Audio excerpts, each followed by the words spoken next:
You know, this is the first Halloween in my new house, and honestly, a little disappointed.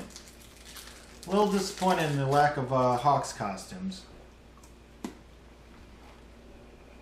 I don't live in Chicago, but it's the principle of the matter, you know? Game 7.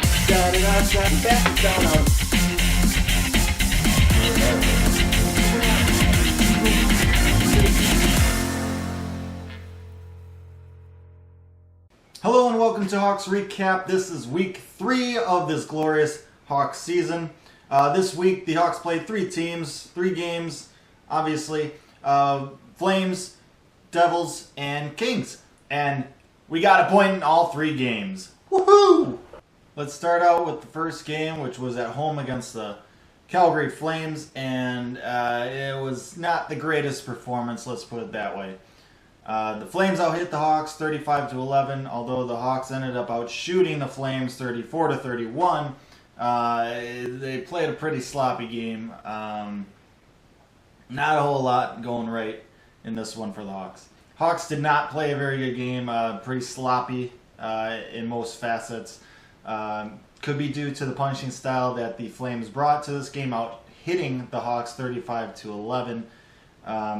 The Hawks did outshoot the Flames 34-31, but they found themselves also taking a lot of penalties. They took 5 this game. 3 of them came in that second period, and the Flames were able to get both of their regulation goals from a power play. The Hawks had 2 power plays of their own, but couldn't really find a way to tuck one during those opportunities. That said, the Hawks were able to force overtime for their second straight game. They were able to get another power play in overtime. Frolik, former Blackhawk, and a Blackhawk I really liked when he was on the Hawks. He got called for holding against Panarin. Hawks on a power play, but they just could not bury one. So this one goes into a shootout.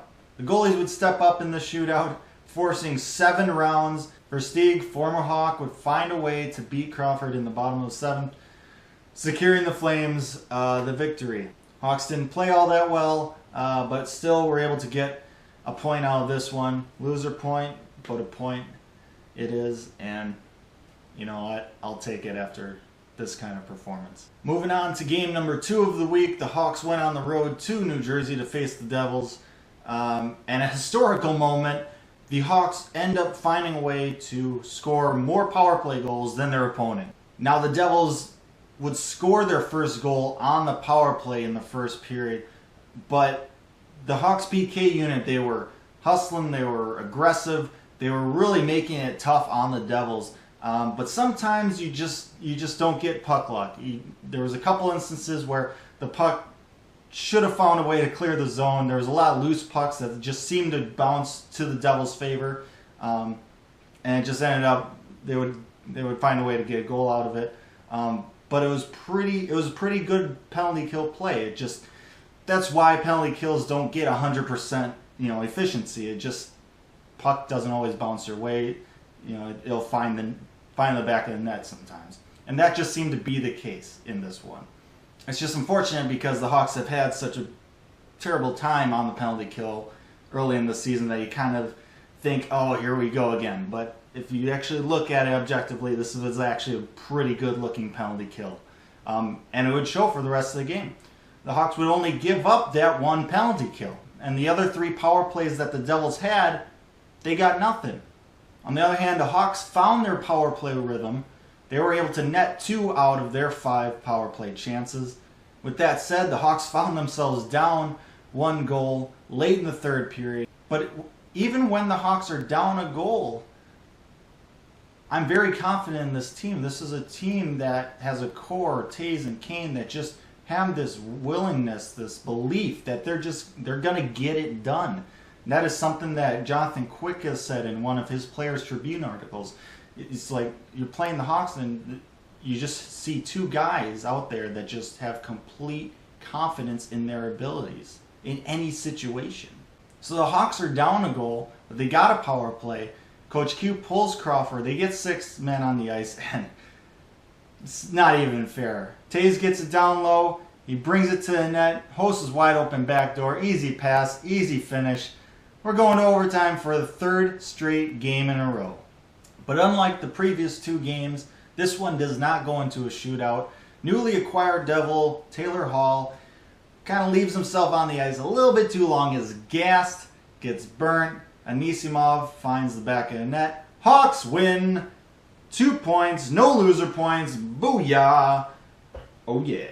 On to game number 3. The Hawks come back home to face the Los Angeles Kings. No Jonathan Quick this time, that's nice. But we still have Crawford, and he makes 32 saves en route to a shutout victory. The Hawks would score 2 goals on 7 power play chances. The Kings were very undisciplined this game, and the Hawks made them pay for it.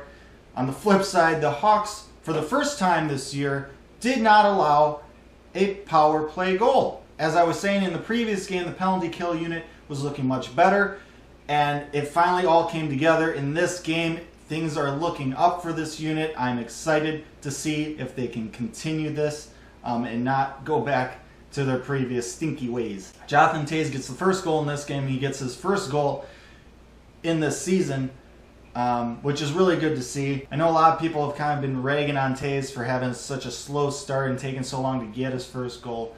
But you gotta realize Toews tends to start slow many seasons. If you look at many previous seasons, he's got 1 goal through 7 games, 1 goal through 12 games, and so on and so forth. This isn't really all that out of the ordinary for him. He usually tends to pick up his scoring in the November month. So this seems to be like it's on par for him. Nonetheless, good to see him finally net one. So the Hawks get a loser's point, they get winners overtime points, and winners regulation points. They get 5 points out of possible 6 this week. Great week for the Hawks, great week to be a Hawks fan. They move up to 3rd in the Central Division standings, 2 points behind the division-leading Minnesota Wild. I like it a lot. Candy bars.